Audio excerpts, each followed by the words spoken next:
What's up, boxing fans? Welcome to episode 5 of Boxing Rampage. I'm your host, JC, with Flacco. What's up? Say hello to everyone. Hey, how you doing, guys? Yeah. Crazy weekend of boxing, man. I saw so much boxing that my head hurts. Yeah, no, it's we have a lot to cover today. Pretty much we want to start off by doing a review of the fights that happened on December 10th. And, you know, from there we'll cover as far as the fight this weekend with Bernard Hopkins and Joe Smith Jr. and just a couple of topics to touch on. But let's start by discussing the biggest upset of the year. I won't call it an upset. Jermell Charlo and J-Rock, Julian Williams. Have any thoughts on that? Or Well, honestly, I won't call it an upset because this is a fight that, like I said in the previous podcast, a guy that hadn't been tested, and he was going by the eye test basically. And so basically, I won't call it an upset. You know, it's a fight like Amir Iman when he lost. He wasn't ready. I felt that he wasn't just ready, but yeah, I mean, crazy fight, huh? Yeah, no, yeah. I think of a lot of the pressure, you know, especially being a fighter, and you always want the best fights. One thing I saw off the bat was that that Charlo was physically bigger than him. I mean, he can easily be a 160-pounder, but just the size alone, and like I'm saying, I'm not making excuses for that, but I'm just saying as far as I felt that both of them had a lot of skill. I mean, you know, they were fighting for the IBF junior middleweight title, but both guys very fast, high speed, and a lot of counter punching, like, you know, pretty much tit for tat pretty much the whole time. They all had, you know, really good reflexes. But I didn't see at any point in the time Charlo was in danger. I felt that J-Rock was on his back foot from round one, you know, just moving around the ring well. And then, you know, I mean, he had good stuff to land by. I don't think there was anything power-wise that affected Charlo. And, you know, obviously he's being cautious. But, yeah, both guys are very skilled. But I feel like Charlo used his physicality eventually to get him out of there because, you know, it's, you know, the bigger man versus the smaller man, you know, the bigger guy's always going to win because, you know, he's got the size on you. But it's I remember in between rounds, Ronnie Shields was telling Charlo to use his jab and back him up with it and follow with a right counter, which was around before he went down. And pretty much that's what he did, you know, because for some reason he was letting him set up shots. And I just found it strange that Williams didn't hold when he had the chance to, you know, maybe he was just in shock at that moment. But yeah, I don't see this as a setback for Williams. I think that, you know, he fought the guy in his division who was considered the best, one of the best, and, you know, just go back to rebuild mode. Both are great fighters. I hope to see them again. Williams especially. I just feel that he should fight someone more his size, or at least hopefully he'll grow into that division and then be a bigger man. But I just felt Charlo was the bigger man. Yeah, but I don't really think that Julian is a small junior middleweight. It's just Charlo, he's big. When I first started watching the fight and I saw that they walk in the ring and they were touching gloves, Julian was like sideways and didn't want to like do eye contact with Charlo, and Charlo was just looking at him like a dog. And you could see, like you were saying, his body was way bigger. And he looked at like Canelo when he's going inside with his opponent. Like if you compare Canelo to like Cotto, Canelo to Kirkland, or to his opponents, even Lara, they look way smaller compared to him. And even in the Trout fight, Charlo looked real small compared to Charlo. So I think it's just he's able to like make the weight. He kills himself to make the weight, but he's not a junior middleweight no more. He should move up to middleweight. And he'll have a great career there. I think the kid got talent, and if his power move up with the weight, he should be good. Yeah, no. Something I want to ask you, man. I know the post fight interview. I know they posted up a video. I want to say, correct me if I'm wrong. I think it was on Fight Hub, but video of Demetrius Andrade, Boo Boo. I guess he was calling him out at the post-fight. What do you think of that? Do you think that fight will happen? And if it does, how do you think it'll turn out? I mean, who else can he fight at 154? Canelo, he said today he said that he would stay at 154. Tomorrow he said that he was going to move up to middleweight. And then now we're hearing rumors about him fighting Chavez Jr. And plus, there's a lot of politics between Golden Boy and Heyman. So I don't think there's a fight that will happen there. So there's not much option. Remember, he can't fight his brother. He's not going to fight his gym mate. And who else can he fight? So you think the fight will happen? It got to happen. I mean, I really like Andrade. He's one of those guys that's, a lot of counter punching, and it just looks really. He knows how to use as far as his hands. His punch placement is beautiful. The only bad thing on that fight is that the weight issue is going to be Andrade is more of junior middleweight. I don't think he's that big. I mean, yeah. So I think that Charles is going to have the advantage as well. So one fight that I was actually considering, if the Jacob Triple G fight doesn't go in, that would be a good fight for next year if he's planning on moving to middleweight. Jacob versus Charlo at 160 is a great fight. That sounds like a great fight. Both guys are highly talented, that was a good fight. I want to touch on also the other fight over the weekend, as far as Abner Mares and Jesus Cuellar. What did you think of that fight? Well, I did pick Cuellar, and not because Mares doesn't have the skill. The guy is really talented. He's more skilled, and he proved it. The only thing that had me worried was, if this fight would have happened in June when it was supposed to happen, I would have picked Mares. But with the whole eyesight thing and him losing to Johnny Gonzalez, it was in the first or second round? Mm-hmm. The second round, I believe, by KO.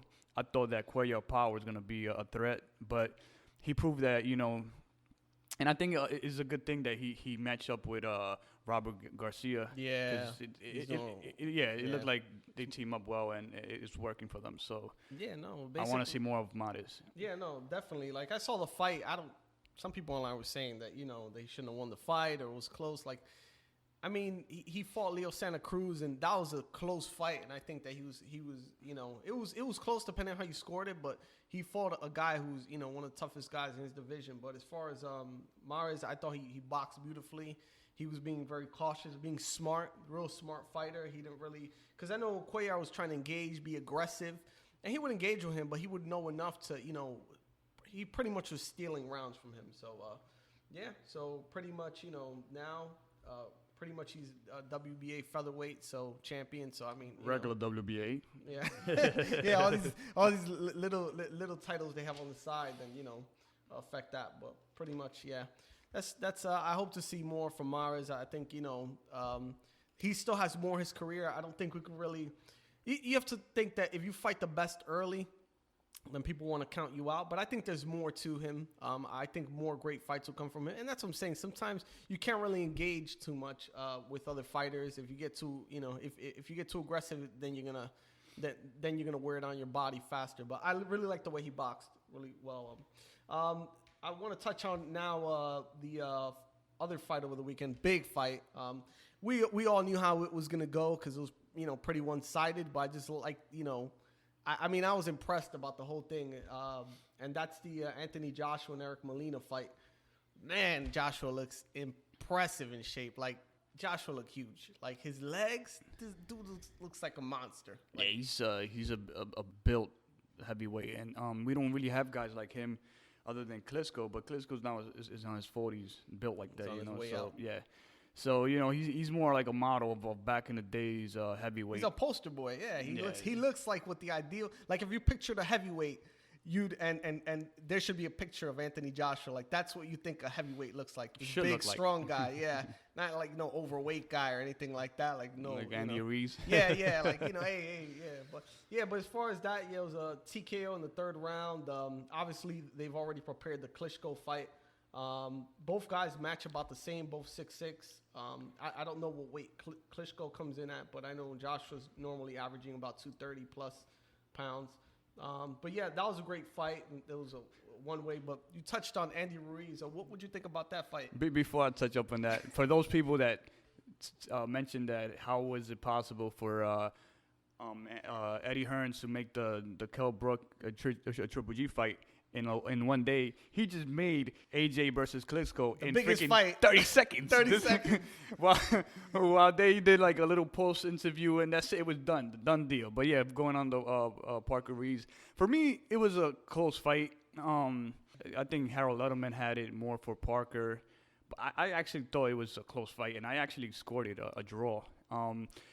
Yeah, Parker had the more power. Well, not more power, more the sharp punches. But then Ruiz was throwing more combination and he was bringing the fight, and I think that gave him rounds. And for me, I think it was a draw. And I think if that fight would have happened in the U.S., I think Ruiz would have won it, or it would have been a draw. Or yeah, I definitely don't think that even if Ruiz would have won the fight, they would have gotten it in the UK. So. What do you think? Yeah, no, I agree. I felt it was a close fight, too. I just felt that Ruiz was obviously really fast hands.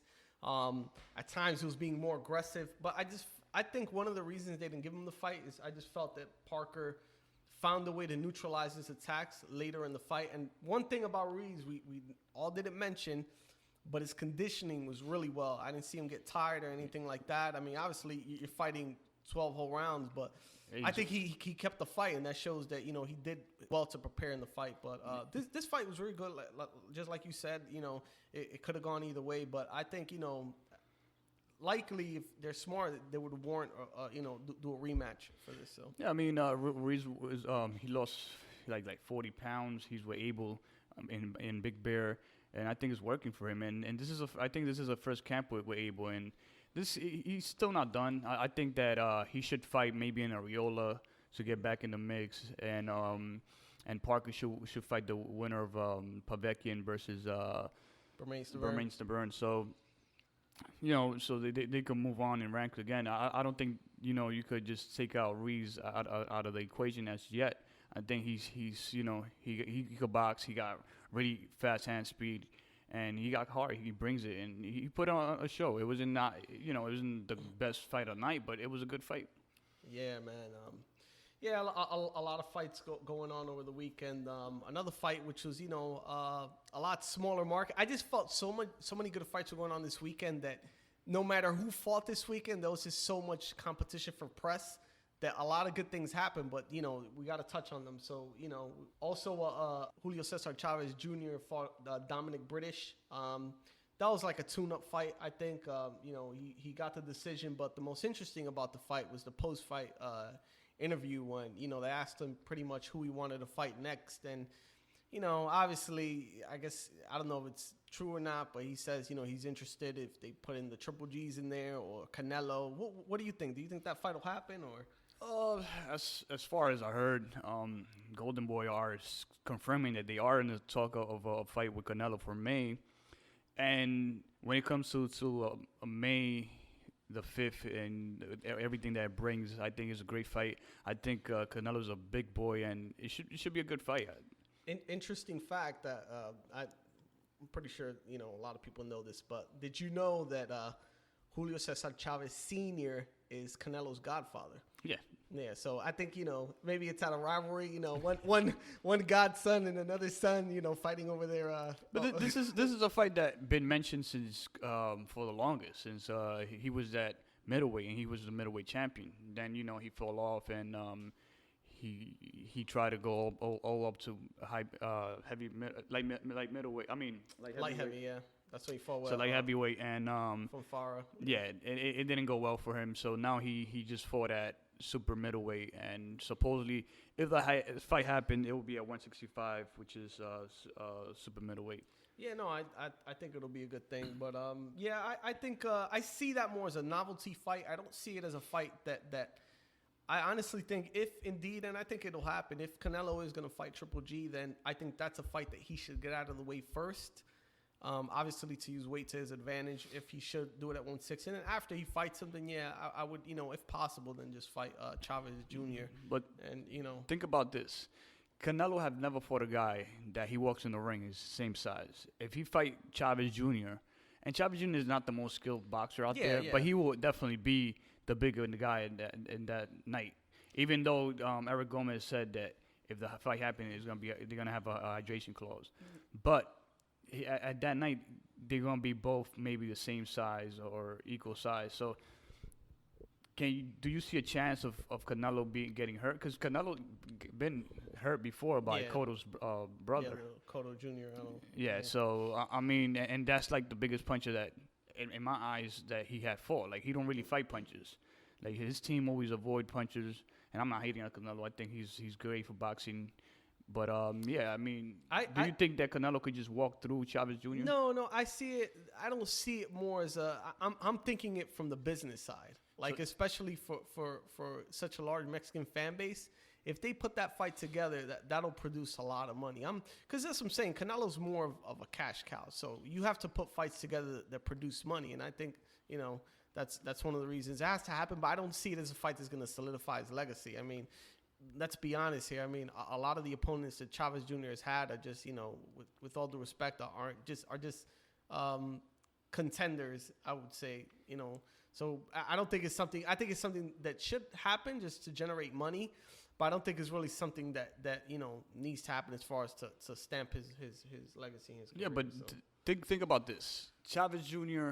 is in super middleweight right now, and Canelo is at junior middleweight. So Canelo would jump two divisions to fight Chavez Jr. Yeah, but later he can do it. He doesn't have to do it now. I think the first fight that has to happen is the Triple G fight. Yeah, but they're talking about doing it in May the 8th this year. I mean, this upcoming year. Nah, I don't think. I mean, if it does, then honestly, if it is like the way you're saying, then it's kind of hard for me to defend Canelo, not that he's not ducking Triple G, because it would make more sense to fight Triple G first if weight is an issue, and then as you get older and weight becomes more difficult to take off, then pretty much fight Chavez Jr. But if it's like you're saying, then there could be a problem. It's definitely ironic that you give up your middleweight title because you don't feel that you are middleweight, and then you go to 154, and then out of the sudden you just go up to super middleweight to fight a guy. And yeah, it could be. You're right. It could be for the money. It is a negotiation, but I don't think it'll make any sense for Chavez just to take a payday for a smaller guy that and not look good or get beaten by Canelo, because then what? People are going, this guy is trash. He got straight up beat by Canelo, who's a smaller guy. Because in the eye of the casual, Canelo is a junior middleweight, not a middleweight. Yeah, no, you're right. Well, hopefully, this fight happens, or they happen in the right order at least. Moving on, I want to touch on the HBO fights. We had a Beltran versus Menar over the weekend. Obviously, I think I predicted this fight as well. I said that Beltran was going to win the fight due to his veteran experience by decision. But in this case, he won by TKO. What do you think of that fight? Do you think it was a given? So think about it. Beltran, it was a guy that he used to get decisions, or make it to the 12 and sometimes not get the decision. I think I know where you're going with it. And the last time that I saw him win impressively like this, he was on something. Yeah, he was like, I think it was Max Kellerman asked him, "Hey, where's all your post-fight? Where's all your power coming from?" He's like, I think it's nutrition and the training is like. He's in the mix with Memo, so that would tell you a lot. And basically, he had 3 knockouts in his last fight. These protein shakes again, really good. This guy, I don't want to take it away from the guy. He showed that he's the veteran, that he got that pedigree, and he's a better boxer. The shot that he got him with is, I guess, from what I gathered, he was watching tape of Menar, that pretty much whenever Menar goes for a body shot, goes down, comes back up, he knew he was going to come back up and come open, and he basically caught him on the way up, but yeah, like you were saying. So basically, he did what he was supposed to. I mean, I did what went with Menar due to the being the fresher guy and Beltran not looking that good against top level opponents. I did think that he beat Ricky Burns, which I think that he should have gotten a decision. That's what the last time I think that he looked it pretty impressive. Yeah, it was actually a draw. But yeah, no, I think, who knows, maybe something is coming out. But hey, you got to build up these fighters, man. You got to build them up so you could tear them down, man. That's the name of the game. That's how people do. But the other significant fight in HBO that night was the Crawford versus John Molina. What the hell style was Molina fighting with? He looked like one of those old-timey boxers, like, you know, when you saw him in the 50s, like his hands, it looks like almost like he was pawing at you. He was doing one of these.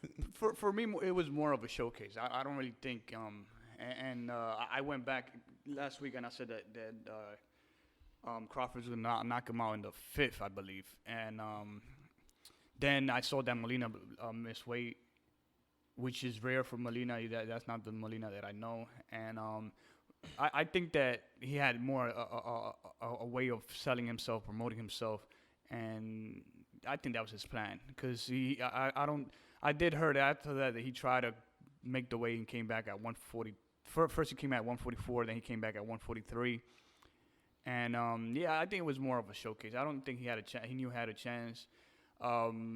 And yeah, man, he put in a show. I think that's what he went in for. I don't think he went for even trying to win. Crawford looked impressive, man. He just, you know, pretty much, you knew he was going to be fast, super cautious.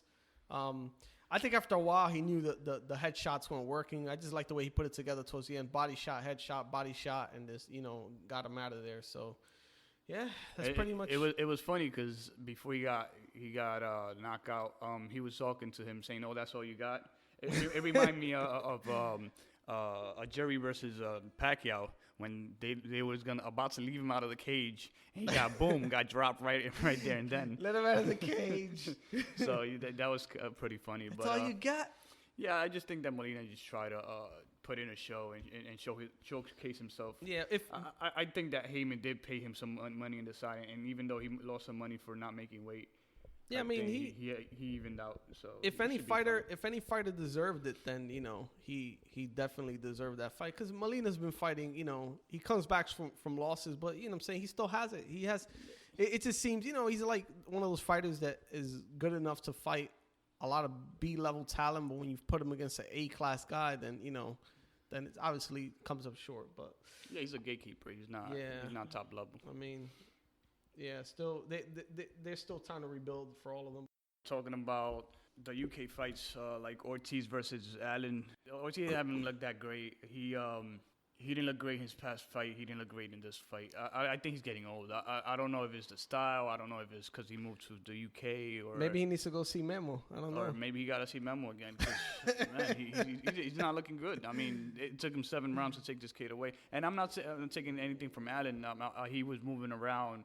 And it seemed like Ortiz doesn't know how to cut the ring. I don't know if he don't know how to cut the ring or he just come with one style. And a year ago, I would have gave him a good shot against, you know, AJ or Klitschko or Wilder. But the way he's looking so far, I don't know, man. He did look more in shape.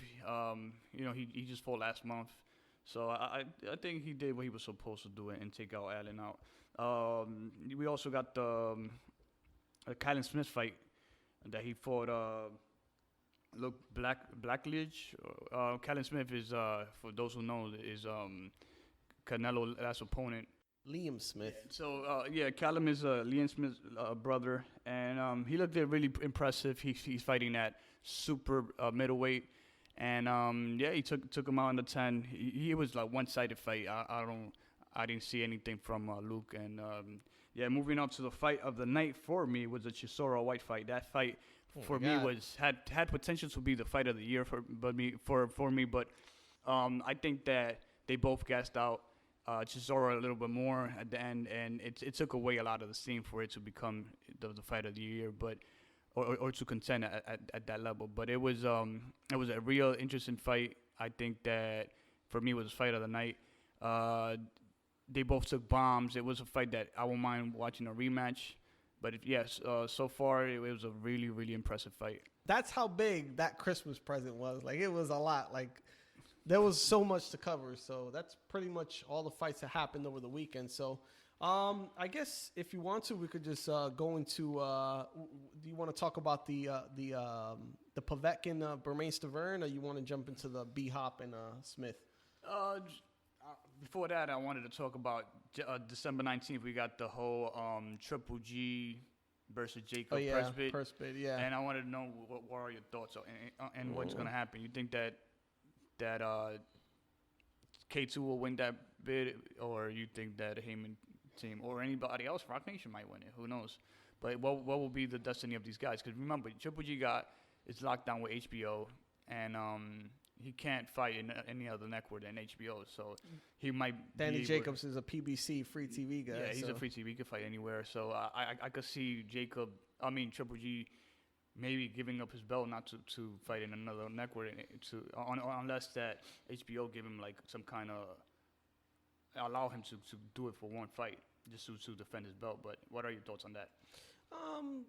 I mean, the goal of Triple G, he's said it for a long time. He wants to unify the belts. I mean, he's obviously not moving up in weight. He's not moving down in weight unless the money is worth it, i.e. a Floyd. But, dude, at this point in his career, he's already got most of the belts in that division. That will continue on, whatever it takes to get all the belts. Because, honestly, there's what gets me upset about a guy like Triple G is that guy is very talented. And even if he does lack talent, people say he lacks in talent, he makes up for it in cutting off the ring and power. And I don't think a guy like Triple G, even like you can look at the pound for pound rankings, doesn't get the credit he deserves. So I think a guy like him, he has to do something in his career which will solidify his legacy. And I honestly think if he is the unified champion at 160 and gets all the belts, doesn't leave one out, then there's no way you can deny him his place in boxing history. But I honestly think he should stay on course, not change his mind, get all the belts, and then once he gets all the belts, then do whatever he wants. But he has to get all the belts. He has to. Yeah, and honestly, I don't think this fight's going to happen. Jacobs had hesitated before on fighting for less than 25% of the bid. And of the purse, I'm sorry. And I honestly think that he will just vacate the belt if his team will win, or if his bid is less than $8 million. Here's the other question you have to ask: What are Danny Jacobs' options if he doesn't fight Triple G? Who else in that division would be enough of a draw? Because Triple G's a draw at 160 right now. Who do you think? I mean, do we dare say? Goes Canelo? I don't know. In that fight, politics won't allow that fight. His only option could be fighting Billy Joe Sanders. That's not enough draw. I mean, obviously, it's Yeah, it's not going to generate him Triple G money unless he goes to the UK and make the fight. But like I said before, Jamal Charlo could go up in weight and fight him. That's something else, another fight, or he could maybe rematch Peter Quillen. So you think, just to recap, you think Danny Jacobs is just going to give up his belt, or do you think Triple G they're just going to fall back? Yeah, it all depends on how much money they're willing to put up. Heyman will put up to hold that second class belt. I honestly think he'll hold on to it because it's a champion. It's one of his stars. He might as well hold on to it. Nah, but I mean he let Peter Quillen give up his belt, and that was an official belt. This is a second to Triple G's belt, so it's not this is like the IBF or second in command champion basically. So this belt doesn't have the power that any other belt will have. But I think he just move on and vacates the belt. I don't think Jacob will do anything. Yeah, I think so too, and I think that the fight negotiations. Correct me if I'm wrong. What part of the purse are they offering him? 25%, 20%? Basically the way it works is WBA, the super champion gets 75%, and the regular champion gets 25%, and that's what the purse bid. Before the purse bid, I heard that K2 offer him to make the fight as much as $2 million, which is his high payday till to this day. So I think that he wanted it a little more. I don't know exactly what amount Daniel Jacob wanted it, but I don't think the fight it will happen if it goes to purse bid, because he didn't like the 25% before, or the offer that K2 made, which is probably a little bit more, maybe 26, 27, 28, maybe 30%. Who knows? But I don't really think the fight will happen. I think Jacob will give up his belt and move on. All right. Well, and Heyman is paying his guys pretty good money, so With or without a belt, he's a draw in Brooklyn, and got that PBC money, man. Exactly. So I think he'll be fine. Who needs to fight like HBO guys when you can just get your PBC money? The question is what's next for Triple G? Who Triple G will fight in early 2017? Collect those belts, man. That's it. Yeah, but Sanders doesn't want to fight him. And look at Sanders' performance. He looked terrible. Oh, yeah. I don't think he will fight him at all. Oh yeah. All right. What else we got on the? I wanted to touch on Andre Ward pulling a Mayweather. That's exactly what I thought. Actually, I thought about that yesterday morning. It's like, is this a page from the Mayweather Oscar De La Hoya? I don't want to honor your rematch clause, so let me retire for a year, get out of the rematch clause, and then come back. Because I don't really think he'll retire. Definitely, I think that he don't. I don't know how he's managing his money, but I don't see him bringing any other source of revenue. Exactly, and I did know that he just signed the silver medalist Shakur Stevens, I think his name is. Shakur Stevenson. Yeah, Stevenson. He signed him, but even Mayweather promotion is not making that much money in order to say, okay, I'm good with this kind of money. They didn't even have cars like that, and it takes a while to get at a golden boy level and to have like a superstar. It takes a while, so I don't think that as much as you could say he got, let's say in 2016 he made overall with the 3 fights that he had, he made $7 million after taxes, paying his team, et cetera. He maybe took 4.5. And it all depends where he fought at too, because I think a lot of those fights have been in California, which they do have state tax. So yeah, but it was only one. But let's say he took home afterwards. Let's say 4. How much long that money will last you? I mean, he done well. Living off. I mean, he did have the HBO commentary job that kept him around for those times that he was off the ring. But I don't know if HBO is willing to work with him if he doesn't want to rematch Kovalev. No, I honestly think it's a if you're in your prime, you're a good fighter, and honestly, I mean, I honestly think it's a ploy. I think he just wants to take the year off, get out of the rematch clause. Wait, obviously, and then from there he doesn't have to fight Kovalev because honestly, he has to give him the rematch. There is a clause there, and obviously he doesn't honor it. I don't know what the consequences would be, but I'm assuming if they don't honor it, they'd have to pay a fine or a penalty. But I don't see him retiring. That's the guy spent the majority of his career on the shelf. So you're telling me the guy's like barely used. So all these during the Goosen dispute you were going through with your manager. You were on the shelf that long. You get to fight now. Now you want to retire? Like, dude, if you worked a regular job, you didn't even put in 40 hours. You just like put. Yeah, and I don't think by paper he'll make it maybe to the Hall of Fame by paper, but by what we know, not knowing that he didn't, he honestly in the views of the majority, he didn't win that Kovalev fight.